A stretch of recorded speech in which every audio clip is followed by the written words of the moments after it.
Farewell day.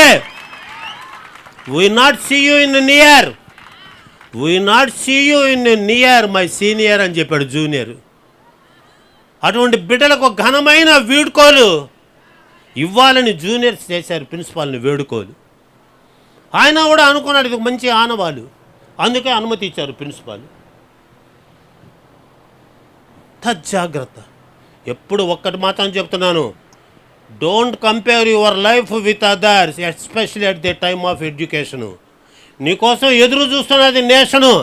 మీరేంద్రా బిడ్డ సినిమాలు క్రికెట్ల emotion, దగ్గరలో ఉంది ఎగ్జామినేషను, ఎట్లా తీసుకుంటున్నావు ప్రిపరేషను, రెడీగా ఉన్నాం గురువులు ఇవ్వడానికి కోఆపరేషను. ప్రియదర్శిని అంటేనే ఒక సెన్సేషను, అది చెప్పడానికి వచ్చాను లొకేషను. ఏదో అనుకోవద్దు నా మాటలు ఎమోషను, నా మాటలు అనుకోవద్దు అట్రాక్షను. మీరు తప్పకూడదు ట్రాక్షను, అది మీ లైఫ్ మీద అవుతుంది రియాక్షను. మా ముందు చేస్తే సరిపోదు యాక్షను, నమ్మితే చప్పట్లు చేయండి శాంక్షను. తల్లిదండ్రులు, మీ అయ్యని చూడు ఒకసారి, అక్కడ చూడు మీ అయ్యని. ఎక్కడో 100కి 20 రూపాయల వడ్డీతో అప్పు తెచ్చి ఆ పొలం అంతా వేశాడు. కరెక్ట్గా పండే టైంకి వ్యాపారస్తులందరూ ఒక కూటమిగా ఏర్పడి ధరలు పడేస్తున్నారు.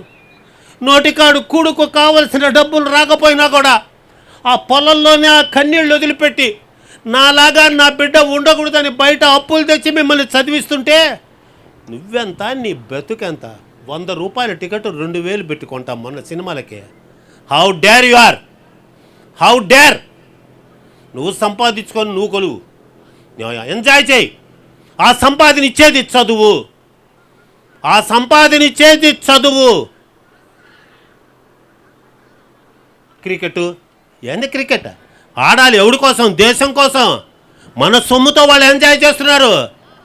ఆడాలి ఎవరి కోసం? ఏంది 24 గంటలు? ఏ 4 ఏళ్ళు ఈ సెమ్ము అందులో చూపించిన దమ్ము, వదలగొట్టు పుస్తకాల దుమ్ము, నోట్లో జారిపోకూడదు ఉమ్ము.